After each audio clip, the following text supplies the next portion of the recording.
बच्चों, कैसे आप सब? आशा करती हूँ आप सब अच्छे होंगे, स्वस्थ होंगे।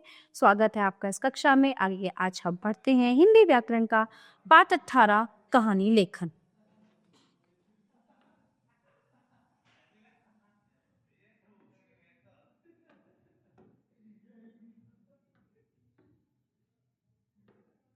कहानी सुनने सुनाने में सभी की रुचि होती है।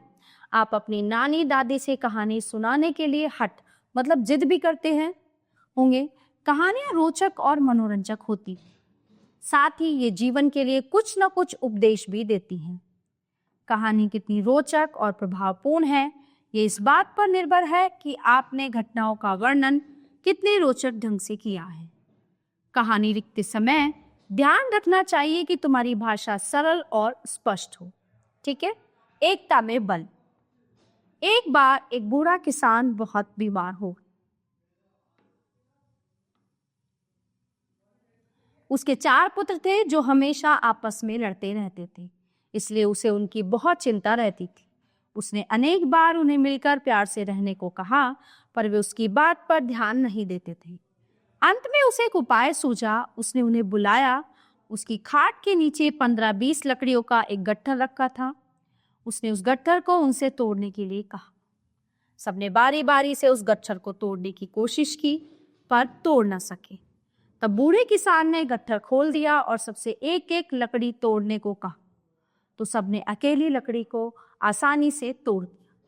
तब उस बूढ़े ने उन्हें समझाया, यदि तुम परस्पर मिलकर रहोगे तो तुम्हारा कोई कुछ नहीं बिगाड़ सकेगा। यदि आपस में लड़ते रहोगे तो इस अकेली लकड़ी की भांति तुम्हें भी कोई हानि पहुंचा सकता है। तुम्हें लकड़ी के गट्ठर की तरह एक साथ मिलकर रहना चाहिए। तो इस कहानी से हमें शिक्षा मिलती है कि एकता में बल होता है, अतः हमें मिलजुल कर रहना चाहिए। दूसरी कहानी है सच्चे मित्र। अगली कहानी है जैसा बोओगे वैसा काटोगे। चलिए इस कहानी को भी हम लोग पढ़ लेते हैं। 3 चोर थे। एक रात उन्होंने एक अमीर आदमी के यहाँ चोरी की। चोरों के हाथ खूब माल लगा। उन्होंने सारा धन एक थैले में भरा और उसे लेकर जंगल की ओर भाग ली। जंगल में पहुंचने पर उन्हें जोर की भूख लगी। वह खाने को तो कुछ था नहीं, इसलिए उनमें से एक चोर पास के गांव से खाने का कुछ सामान लाने गए। बाकी दोनों चोर चोरी के माल की रखवाली के लिए जंगल में ही रहे। जो चोर खाने का सामान लाने गया था, उसकी नीयत खराब हो गई। पहले उसने होटल में खुद छक्कर भोजन किया, फिर उसने अपने साथियों के लिए खाने का सामान खरीदा और उसमें तेज जहर मिला दी।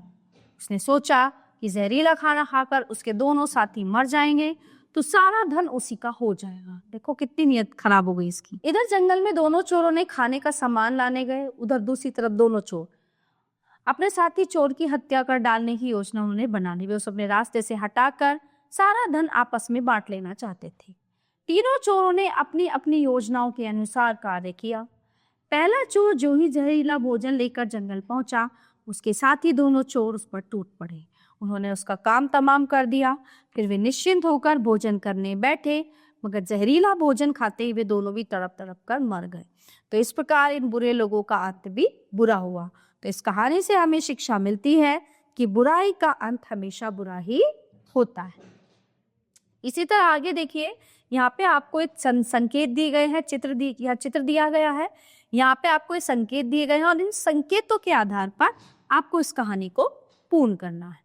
तो प्यारे बच्चों, ये पाठ यहीं पे समाप्त होता है। आशा करती हूँ आपको अच्छे से समझ आया होगा। मिलते हैं अगली कक्षा में। धन्यवाद।